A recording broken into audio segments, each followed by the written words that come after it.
Hey everybody, got a review today of two more of my airsoft guns. On the left we have the KSC. This is a G26C, and on the right, well actually I want to show you this for comparative purposes first. I have an airsoft gun that I'm going to show you. This is just to compare against the real Glock 26. They're dimensionally they're identical to the real one here. You have some different trademarks and such, and alright, I'll only pull that prank so long. No, this is an airsoft gun. This is definitely an airsoft gun. Alright, and alright, so that's airsoft nozzle there. So what is it? How can it look like that and be an airsoft gun? Well, it can, because it's Tokyo Marui, and that's, I don't know how they do it, but that's what they're known for, is being 100% totally authentic. So, whereas the KSCs and the other, you get some markings on them, and they come up with their own little G, and they paint it white, and some other things just because people like to see this kind of stuff. If you want absolute authenticity, you go with the Marui, right? Because there's no deviation. Those are the same font, same size, same spacing, as well as the gun, of course, being the same dimension and very, very close in weight to the real firearm. So let me tell you a little bit about these two guns here, and I got them on the backdrop of one of my favorite shirts there, my 9 shirt, making reference to Nike. It's pretty cool. So let's start with the KSC. These are both really cool guns, and I like small guns, and I'm really a fan of the real Glock 26. So I just kind of ended up acquiring both of these over the years. Alright, the KSC version has the option for a select fire, such that you could do a single in an automatic. One thing to note with this, and you may see this in other videos, please bring the slide back so it's here and locked before you change this, because the rumor or whatever that you could damage it if it's in this position and you change it is true. It's true. I didn't ruin mine, but I looked at how the mechanism works, and you definitely want to have that away from this area because you are going to grind parts until they're no longer functional. Okay, so just make sure you do that if you do get this pistol, or if you already have it and you don't know. This pistol ships with this larger magazine. This is a, I forget, I think it's a 20-round magazine. I'll just put this in there. It's my 2 cents. I don't like this magazine for the reason that I don't like this finger guard extension thing that makes up that space. Because when I take it off, here's the thing: when you have to fill this up with gas, you can't just fill it. You got this here, which some people I guess like if they skirmish or whatever. I don't. I just plink with these things. But yeah, so you can't just fill it. I'll get him. Yeah, if you're skirmishing, just keeps dirt out, or if you drop it, you know nothing's going to get into the nozzle or break anything. So that's cool. But to fill it with gas, you know, it's a little bit of a procedure. Oh, here's one of the other things I want to tell you about. Looking at this, I can never just see which is the right way to put it on. I always have to kind of fiddle with it. And let's see, that would be the reverse. So I guess there we go. I just don't like that. I do that almost every time. I forget, you know, I just can't look at it and see which the right way. So to fill it with gas, I got to take this off. You got to pull this little tab down, slide off that top. Now you can fill it with gas. And it's just a pain. I don't like that at all. You could always drill a hole right in here, corresponding to that, which is what I really need to do. Then you have to put that back on, slide this on. I got it right that time, and then put it back in. Okay. One of the major differences, aside from the authenticity of the markings on the two guns, is the fact that the KSC has a metal slide and a metal outer barrel. Okay. On the inside, you might be able to see the barrel is silver in color. And I know barrels are often brass. I'm not sure if it's brass on the inside or if the outside is somehow... I don't think you could polish brass to make it silver, but in any case, just know it's a silver barrel. Okay. Has a pretty nice sound. This spring is real light, So it's not that there's a lot of blowback or it doesn't snap forward real with a lot of power. It's fast and it's crisp. It almost has like a tinny sound though. It's not a very weighted, heavy sound. But you know, overall it's pretty nice. Okay, let me take a closer look at this one, see what's on it for people who are interested. So you have these corresponding serial numbers, and I don't think they're unique to the gun. I think it's just, or maybe they are. Maybe they are. I'm not really sure on that. Okay.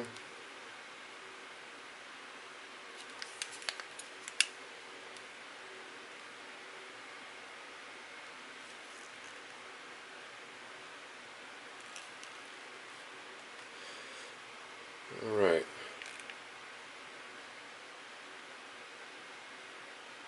Okay. Let's take a look at the Marui, which is going to be really authentic.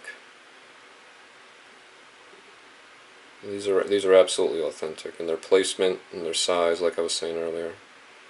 If you look at the real Glock 26 online, or if you have one, you'll recognize that there's no deviation. This is identical. Okay, going to the other side, things start to change a little bit. You don't have the U sight typical of on the real Glock. That's what Glocks normally come with, is that U in the back and the white dot on front. So that's more authentic. But being that everything else in the Maruis are always 100% spot on, I have to think that the 3 white dots here are made to represent the night sights, because everything else is really, you know, as it should be. But on this side, you're going to get some things telling you about the manufacturer. So you got that there. Okay. You got this here. So that's on the real firearm, as would be a number there on the slide, as would be 1 on the barrel, as well as that trade, the Glock there.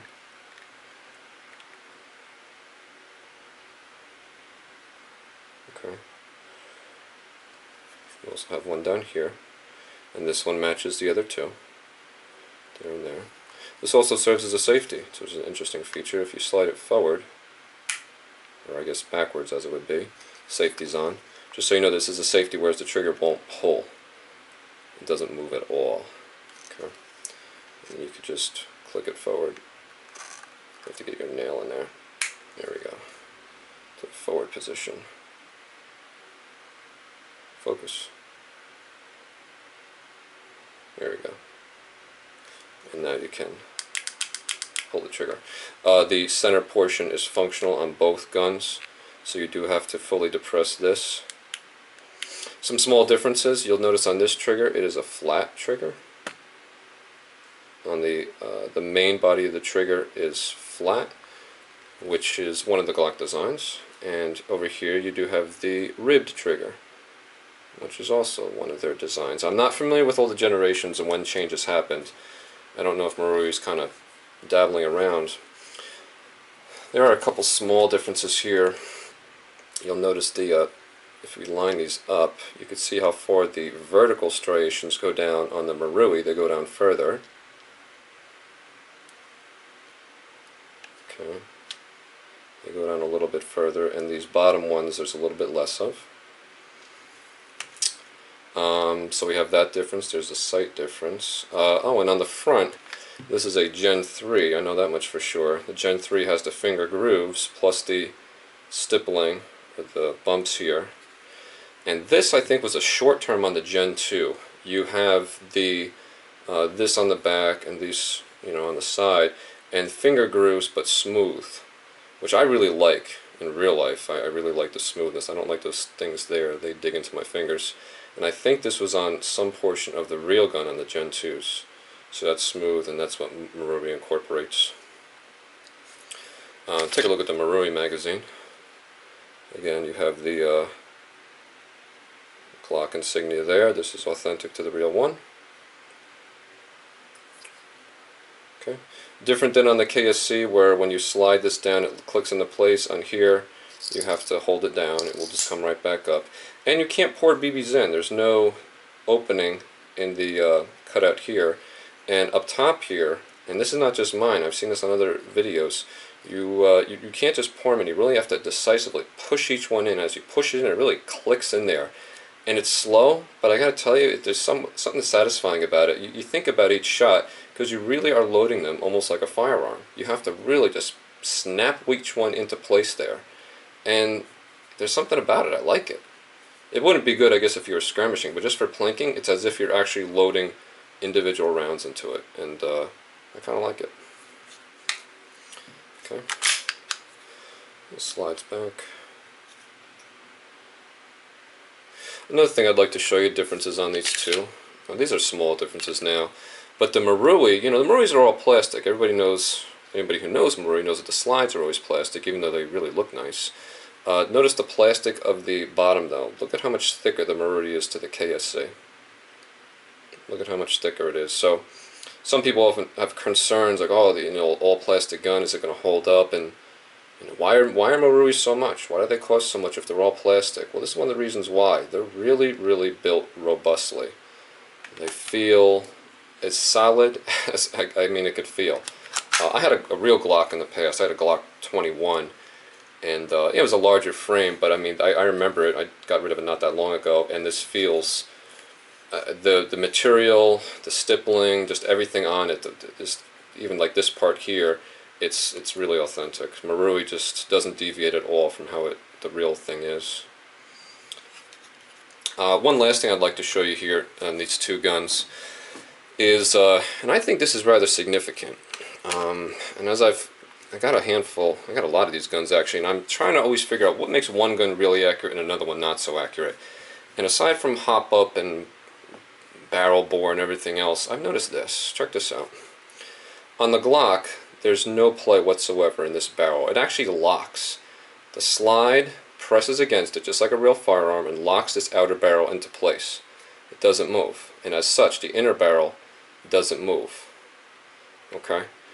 On the KSC, and try this on some of your others and see if it's the case. Watch this. Get a lot of play there. And part of that is because this part right here, there's play in this and there, that all moves around. You can hear it.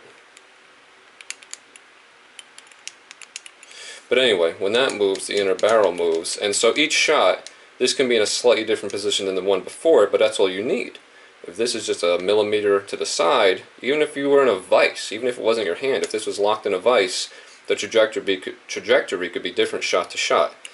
I know it's airsoft and it's not meant to be super accurate, but I have noticed some of my guns are much more accurate than others, and I have noticed that is a common trait amongst them, is barrel lockup. Something to keep in mind. Okay. So these are both great guns. I gotta tell you, my vote actually goes for the Marui. I've always wondered why they were more. Why are you paying more for an all-plastic gun? And they're hard to find here. It kind of took on a little bit of a, like, well, what's so special about those? I just had to get one, and I gotta tell you, I really, really like it. The blowback is crisp. It's pretty strong considering the slide. It makes, frankly, a better sound. This one makes kind of like almost a tinny metallic sound when it fires. This one doesn't sound metallic, but it just has more of a oomph, more of a pow to it. And I find it to be not incredibly more accurate, but more accurate than the KSC. Of course, you don't have the full auto capability, and you don't have the metal if that's something you insist upon. And the last thing I just want to note is basically a disclaimer. You're going to see on all my videos how I always take off the orange chips, and I just want to say that I do that for the purposes of these reviews and when I'm shooting inside in my garage or in my basement.